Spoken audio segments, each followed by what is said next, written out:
pagpapasalamat, pagdadakila at pagsamba ay tanging para lamang po sa ating pinakamamahal na Panginoong Hesukristo po lamang.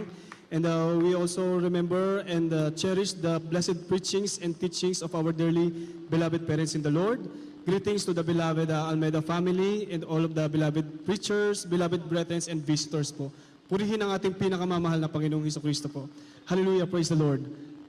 Ako po ito sa puso nagpupurit, nagpapasalamat po sa pinagpalang pribilehiyo po na ako po ay inyo po makakasama sa ating panambahan sa araw pong ito at akin pong pinasasalamatan sa pinakamamahal na Panginoon Hesus na akin pong sariwain po yung amin pong buhay dahil ang inyo pong abang lingkod ay isa po sa mga pinagpala sa lahat ng mga pinagpala sa banal na gawain ito dahil ako po dito na po ako lumaki sa banal na gawain ito.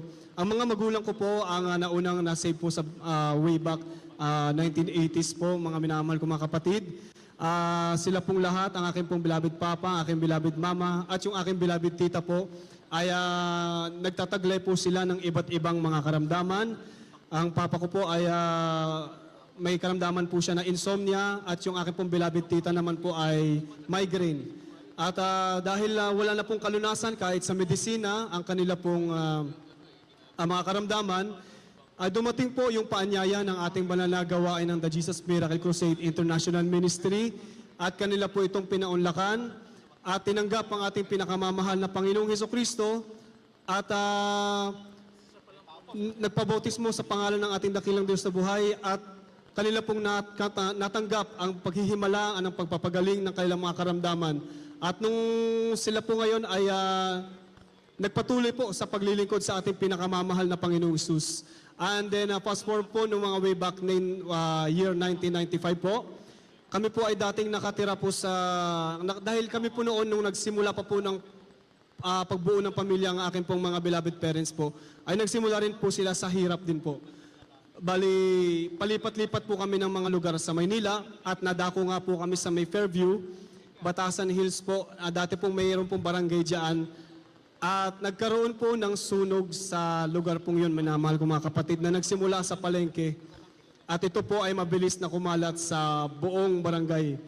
Ngunit nung mangyari po ito, ay naalala po ng aking mga minamahal na mga magulang ang itinuturo po ng ating beloved and honorable evangelist pastor sa banal na gawain na ito na kapag tayo ay nasa sitwasyon ng mga kapahamakan o ng matinding problema, ay ito po ang gagawin natin. Tatawag tayo sa ating pinakamamahal na Panginoong Hesus, magsisi, manalangin, magpuri. At yan po ang ginawa ng aking mga minamahal na magulang at ipinamalas ng ating dakilang Diyos na buhay ang kanyang kapangyarihan dahil nasa gitna po yung aming tahanan. Ako po, bagamat ako'y bata po, ay hindi ko po makakalimutan ang nakamamanghang patotoong yun dahil kakaiba po yun, minamahal ko mga kapatid.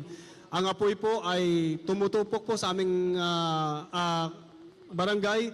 Ngunit nung dumating na po doon sa aming inuupahan, minamahal ko mga kapatid, habang ang beloved mama ko ay nakaluhod sa harapan sa kabila ng matinding init at nadala ng apoy, siya po ay nakaluhod doon, umiyak sa mahal na Panginoong Hesus na wag po na madama yung aming tahanan. Kaya po yung apoy po, nung mapunta na po ito sa aming lugar, ito po ay parang may umikot na hangin or kung saan mang nanggaling siya na hangin, yung apoy po, umikot po ito sa likod at tapos yung kabila naman po ang kanyang tinupok, minamahal ko mga kapatid. Purihin ang pinakamamahal na Panginoong Hesus at ito pong himalang ito ay nasaksihan po nung lahat ng mga barangay officials doon po sa aming lugar dahil nung ang beloved papa ko po ay umuwi na po siya, pagbaba niya sa bus, pagtawid sa kabilang kalsada, sinulubong siya ng aming mga kapitbahay na nakita po nila na ang Diyos po sa Jesus Miracle Crusade po ay naghihimala, nagliligtas mga minamahal kong mga kapatid. Hallelujah, praise the Lord. At pinasasalamatan ko na rin po sa ating pinakamamahal na Panginoong Hesus nung sa aming pagpapatuloy sa paglilingkod ay dito rin po nakamta namin ang mga ipinangangaral ng ating minamahal ginagalang na evangelist pastor na tayo rin po ay pagpapalain, minamahal ko mga kapatid, hindi lamang sa espiritual natin buhay, sa physical, maging sa ating pagpapalang material din po. Dahil nung kami po ay pinagpala na rin po sa Cavite po ng sariling tahanan at napatayo po ito ng 3 palapag po. Purihin ang pinakamamahal na Panginoong Hesus. Hallelujah, praise the Lord. At pinasasalamatan ko na rin po sa pinakamamahal na Panginoong Hesus na nang dahil po sa pagtatapat, minamahal kong mga kapatid sa pagkakalob ng ikaputhandog, isa po ito sa mga napatunayan ko po na totoong ipinapangaral ng ating beloved parents in the Lord na magtapat tayo sa ikaputhandog at pagpapalain tayo ng ating pinakamamahal na Panginoong Hesus. Dahil nung ako po ay nasa aking unang kurso sa kolehiyo, habang kami po ay patuloy na dumadalo sa banal na gawain, magtatapos na rin po yung isa kong kapatid na sumunod sa akin. Hindi na po kaya ng mga magulang ko na kami po ay pagsabayin.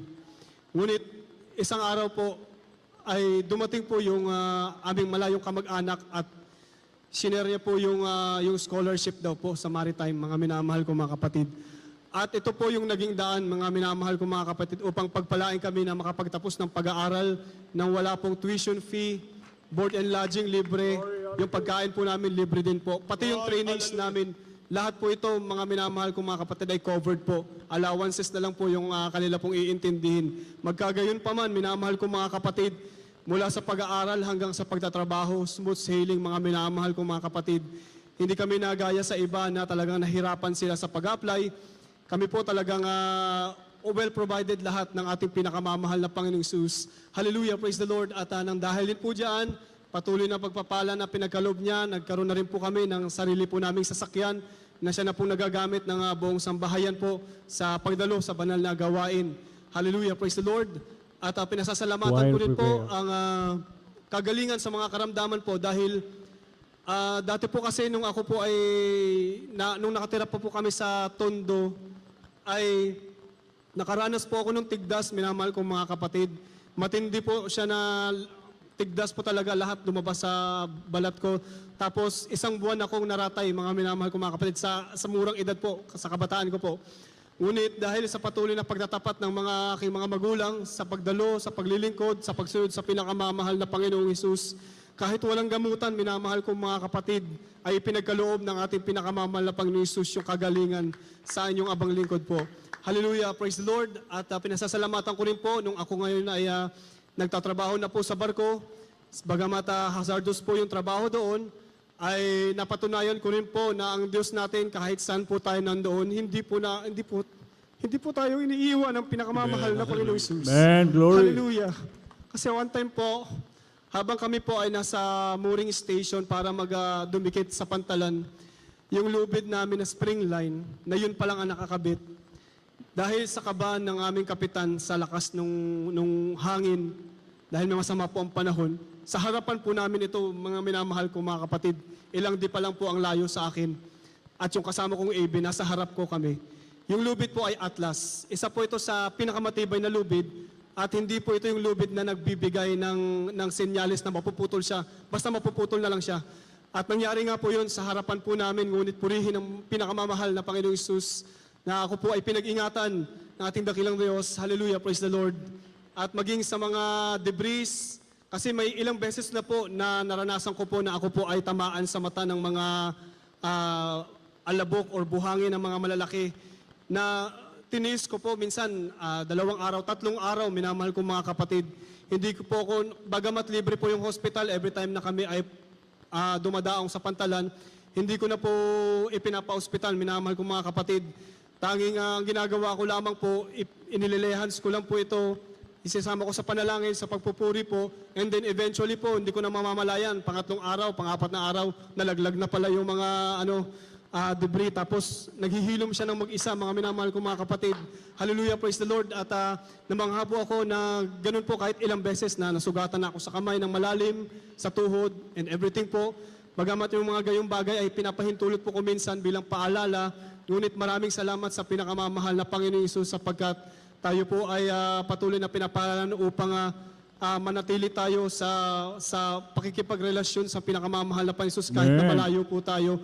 At yung mga aksidente ngayon, yung mga injuries na yun po, pinagagaling din naman ng ating pinakamamahal na Panginoong Hesus. Hallelujah, praise the Lord.